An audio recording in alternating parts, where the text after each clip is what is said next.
Graduation हमने 3 साल की कंप्लीट कर ली। अब आगे ग्रेजुएशन के बाद हमें करना क्या है? एमए करे, बीएड करे, जॉब करे, एलएलबी करे या कुछ ना करके शादी करे। आज के इस वीडियो के अंदर मैं आपको यही बताने वाला हूँ कि आपके पास बेटर ऑप्शन का क्या है। क्या पता आप ग्रेजुएशन के बाद उसमें एडमिशन ले लो जो आपके आगे काम ही ना आए। तो आपके काम की चीज क्या है, इस वीडियो को एंड तक देखना, स्किप मत करना। जो बता दूंगा ना ये आपको कोई नहीं बताएगा। मैं मनीष वर्मा, आप सभी का स्वागत है हमारे चैनल।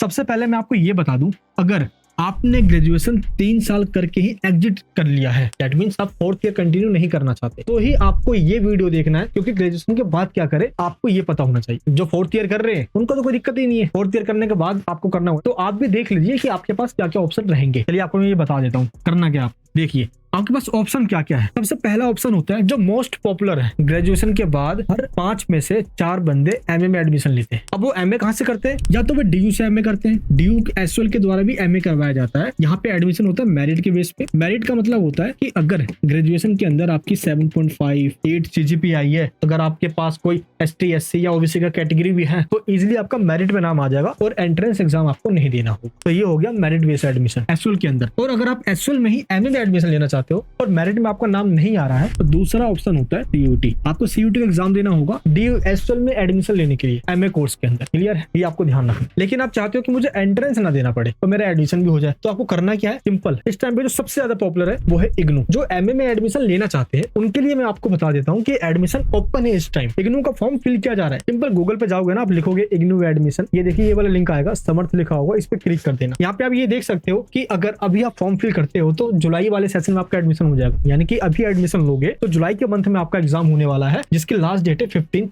अक्टूबर। इग्नू के अंदर एमए के एग्जाम साल में 2 बार करवाए जाते हैं, एक बार जुलाई के मंथ में और दूसरी बार दिसंबर के मंथ में। अगर आप 15 अक्टूबर के बाद एडमिशन लोगे ना तो आपका एग्जाम नेक्स्ट ईयर जुलाई में नहीं होगा, फिर दिसंबर में जाके होगा। बस ये ध्यान रख। क्लियर है? अच्छा, अब आपके पास दूसरा ऑप्शन क्या है? बीएड में भी एडमिशन ले सकते हो आप। बीएड एडमिशन लेने के लिए आपको रेगुलर कॉलेज ढूंढना है, ओपन से मत करना। ये मेरा अपना रिकमेंडेशन रहेगा। कई सारे स्टूडेंट है जो एमडीयू से, हरियाणा के कई सारी यूनिवर्सिटीज है, मेरठ के हैं, यूपी के हैं, वहां से वो बीएड करके आ जाते हैं। मैं ये नहीं कह रहा कि वहां से करना गलत है। अगर आपके पास टीचिंग स्किल है, बहुत अच्छा पढ़ा लेते हो आप, बस डिग्री नहीं है तो बस डिग्री लेने के लिए आप वहां से कर लेना। लेकिन वो स्किल भी आपके पास नहीं है तो ये चीज आपको रेगुलर में ही मिलेगी। तो मेरा रिकमेंडेशन आपको ये रहेगा कि बीएड रेगुलर करना। अब रेगुलर आप कहां से कर सकते हो? ये आप डीयू से भी कर सकते हो और भारत के ऐसे और भी कॉलेजेस हैं जहां पे बीएड रेगुलर होता है, लेकिन इसके लिए आपको एंट्रेंस देना पड़ता है। अगर आप ये चीज ओपन से करते हो, जैसे इग्नू से बीएड करते हो, तो यहाँ भी हो सकता है, लेकिन एंट्रेंस देना पड़ेगा। बट आपको पता ही है कि डिस्टेंस मोड पे टीचिंग स्किल कहाँ से सीखा जा सकता है। इसके लिए आपको रेगुलर एक्सपीरियंस चाहिए और ये चीज आपको रेगुलर में मिलेगा। क्लियर है? ये आपको ध्यान रखना है।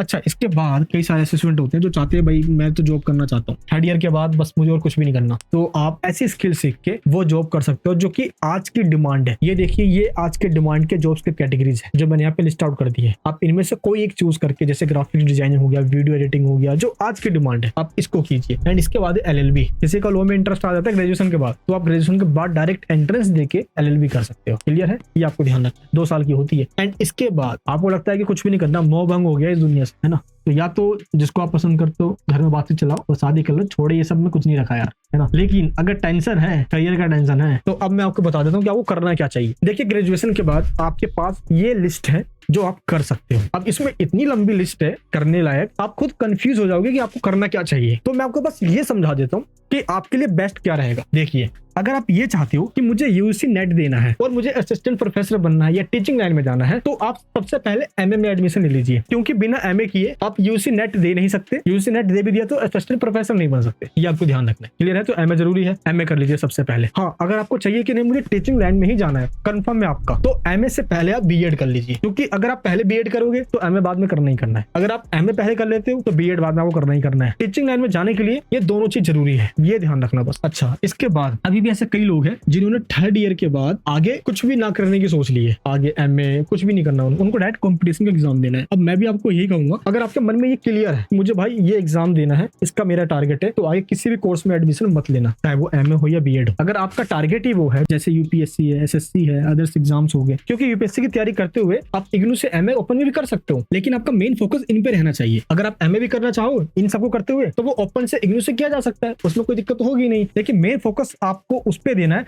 जो आपका मेन डोमेन होने वाला है। चाहे कंपटीशन एग्जाम है, इस पर फोकस कीजिए। अब आपके सामने ऑप्शन बहुत सारे हैं, जैसे कि आप इग्नू से एमए करते हो ना, तो ये सब्जेक्ट है जो आपको फर्स्ट ईयर में पढ़ना है और ये सब्जेक्ट है जो आपको सेकंड ईयर में पढ़ना है। अगर आप बीएड करते हो तो बीएड के ये सारे कॉलेज हैं। सब्जेक्ट क्या पढ़ाया जाएगा, इतने सारे सब्जेक्ट हैं, जिसमें भी चाहो आप कर सकते हो। Political, history, economics, geography, sociology, social science, that's up to you. बहुत सारे ऑप्शन है यहाँ पे, लेकिन आपको ये चूज करना होगा कि मुझे आगे करना क्या है, क्योंकि यहाँ पे तो बहुत सारे कोर्सेज हैं। आप चाहते हो कि मैं उसकी ही वीडियो बना दूं, तो आप नीचे कमेंट बॉक्स में बताना कि आप ऐसे कौन से कोर्स की डीपली वीडियो चाहते हो, उसके फायदे, नुकसान, आगे करियर ऑप्शन, फी स्ट्रक्चर क्या होगा, उसको करने के बाद कहाँ कहाँ पे ऑप्शन मिल सकते हैं, मुझे वहां पे बेनिफिट मिलेगा, तो ये सब कुछ मैं समझा दूंगा। लेकिन अभी आप पहले ये डिसाइड कर लीजिए कि आपको करना क्या है। अभी लोग यही सोच रहे हैं ये करना क्या है यार, ग्रेजुएशन कर लिया, चल एमए में एडमिशन ले लेते। लेकिन एमए करने का फायदा क्या है, क्या करोगे एमए करके? अगर यूजीसी नेट देना है, टीचिंग लाइन में जाना है, तो एमए कीजिए। अगर इन लाइन में नहीं जाना तो क्यों अपने एमए पैसे बर्बाद करोगे भाई? है जो आपको स्किल सीखना, आप उस स्किल को सीख लीजिए। तो यहाँ पे कहने का मतलब सिंपल है कि आपको आगे जो करना है ना, उस फील्ड में उसका मास्टर बन जाइए। वीडियो एडिटिंग करते हो तो वो स्किल सीखिए,